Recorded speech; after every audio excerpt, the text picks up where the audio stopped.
किसी शहर के रेलवे स्टेशन पर एक भिखारी रहता था। वो वहां आने जाने वाली रेलगाड़ियों में बैठे यात्रियों से भीख मांगकर अपना पेट भरता था।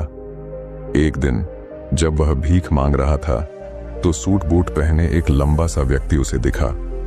उसने सोचा कि यह व्यक्ति बहुत अमीर लगता है, इससे भीख मांगने पर यह मुझे जरूर अच्छे पैसे देगा। वह उस लंबे व्यक्ति से भीख मांगने लगा।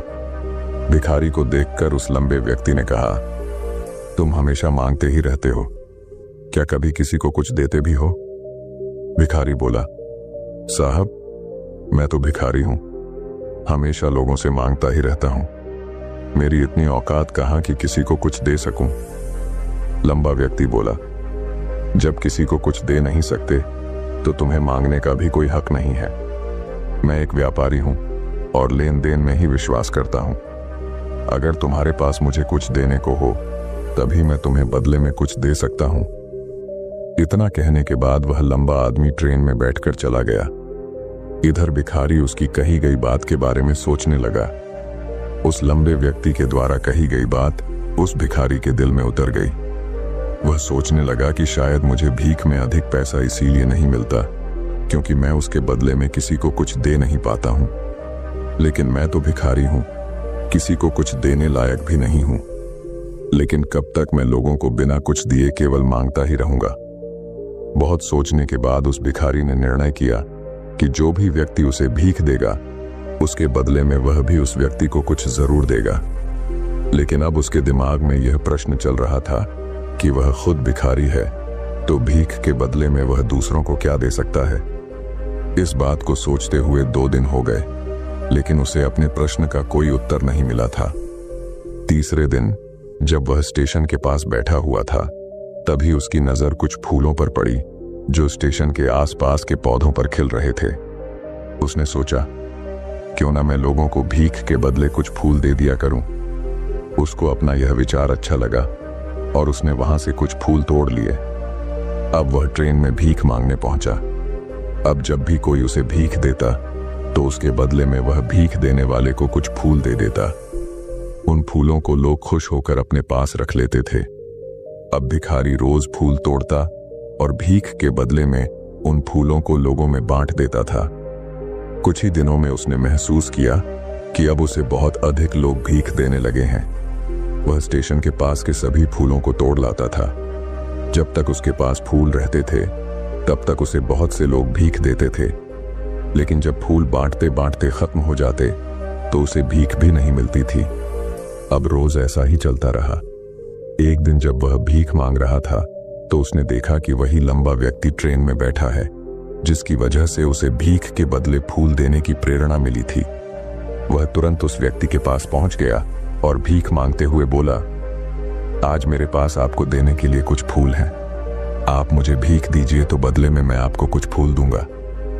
उस लंबे व्यक्ति ने उसे भीख के रूप में कुछ पैसे दे दिए और भिखारी ने कुछ फूल उसे दे दिए। उस लंबे व्यक्ति को यह बात बहुत पसंद आई। वह बोला, वाह क्या बात है, आज तुम भी मेरी तरह एक व्यापारी बन गए हो। इतना कहकर फूल लेकर वह लंबा व्यक्ति अपने स्टेशन पर उतर गया।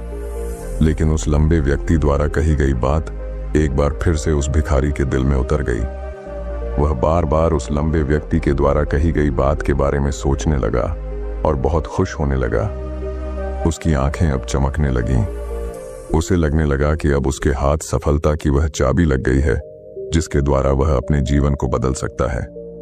वह तुरंत ट्रेन से नीचे उतरा और उत्साहित होकर बहुत तेज आवाज में ऊपर आसमान की तरफ देखकर बोला, मैं भिखारी नहीं हूं, मैं तो एक व्यापारी हूं, मैं भी अमीर बन सकता हूं। लोगों ने उसे देखा तो सोचा कि शायद यह भिखारी पागल हो गया है और अगले दिन से वह भिखारी उस स्टेशन पर फिर कभी नहीं दिखा। लेकिन 6 महीने बाद इसी स्टेशन पर 2 व्यक्ति सूट बूट पहने हुए यात्रा कर रहे थे। दोनों ने एक दूसरे को देखा तो उनमें से एक ने दूसरे से हाथ मिलाया और कहा, क्या आपने मुझे पहचाना? दूसरा व्यक्ति बोला, नहीं, क्योंकि मेरे हिसाब से हम लोग पहली बार मिल रहे हैं।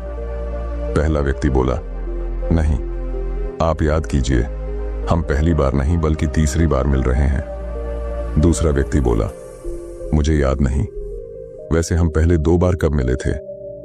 अब पहला व्यक्ति मुस्कुराया और बोला, हम पहले भी 2 बार इसी ट्रेन में मिले थे।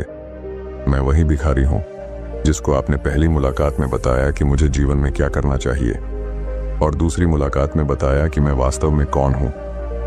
दूसरा व्यक्ति मुस्कुराया और अचंभित होते हुए बोला, ओह, याद आया, तुम वही भिखारी हो जिसे मैंने एक बार भीख देने से मना कर दिया था और दूसरी बार मैंने तुमसे कुछ फूल खरीदे थे। लेकिन आज तुम ये सूट बूट में कहाँ जा रहे हो और आजकल क्या कर रहे हो? तब पहला व्यक्ति बोला, हाँ, मैं वही भिखारी हूं, लेकिन आज मैं फूलों का एक बहुत बड़ा व्यापारी हूं और इसी व्यापार के काम से ही दूसरे शहर जा रहा हूं।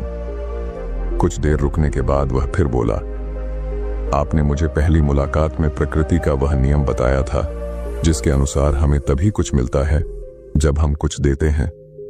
लेन देन का यह नियम वास्तव में काम करता है। मैंने यह बहुत अच्छी तरह महसूस किया है, लेकिन मैं खुद को हमेशा भिखारी ही समझता रहा। इससे ऊपर उठकर मैंने कभी सोचा ही नहीं।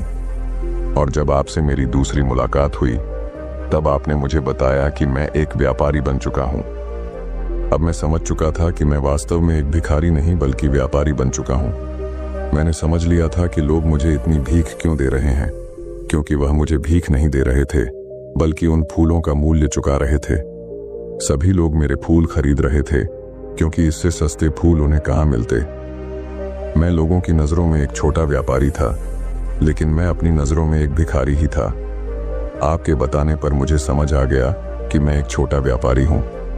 मैंने ट्रेन में फूल बांटने से जो पैसे इकट्ठे किए थे उनसे बहुत से फूल खरीदे और फूलों का व्यापारी बन गया। यहाँ के लोगों को फूल बहुत पसंद है और उनकी इसी पसंद ने मुझे आज फूलों का एक बहुत बड़ा व्यापारी बना दिया। दोनों व्यापारी अब खुश थे और स्टेशन आने पर साथ उतरे और अपने अपने व्यापार की बात करते हुए आगे बढ़ गए। दोस्तों, इस कहानी से हमें बहुत कुछ सीखने को मिलता है। कहानी में लंबा व्यापारी गिव एंड टेक के नियम को बहुत अच्छी तरह जानता था। दुनिया के सभी बड़े व्यापारी इसी जीवन के नियम का उपयोग करके सफल हुए हैं। इस फॉर्मूले को उसने भिखारी को भी बताया। भिखारी ने इस प्राकृतिक नियम को अपना लिया और इसका असर उसके जीवन में साफ दिखाई देने लगा। उसने अपनी सोच बदली और उसकी जिंदगी बदल गई। यह कहानी हमें बताती है कि हम यदि अपनी सोच बदल लें तो कुछ भी हासिल किया जा सकता है। यदि हम खुद को छोटा समझते रहेंगे तो हम हमेशा छोटे ही बने रहेंगे। बड़ा बनने के लिए हमें अपनी सोच को बदलना होगा और खुद के बारे में बड़ा सोचना होगा। कहानी का सार यह है कि सफलता आपकी सोच में छुपी होती है। खुद का आत्मसम्मान जगाइए, अपनी सोच को बड़ा बनाइए और देखिए कैसे आप सफलता के शिखर पर पहुंच जाते हैं। तो इस वीडियो को लाइक करें, अपने दोस्तों के साथ शेयर करें, सब्सक्राइब जरूर करना। अगर आप हमारे पिछले कहानियां नहीं देखी हैं तो उसे एक बार जरूर देखना।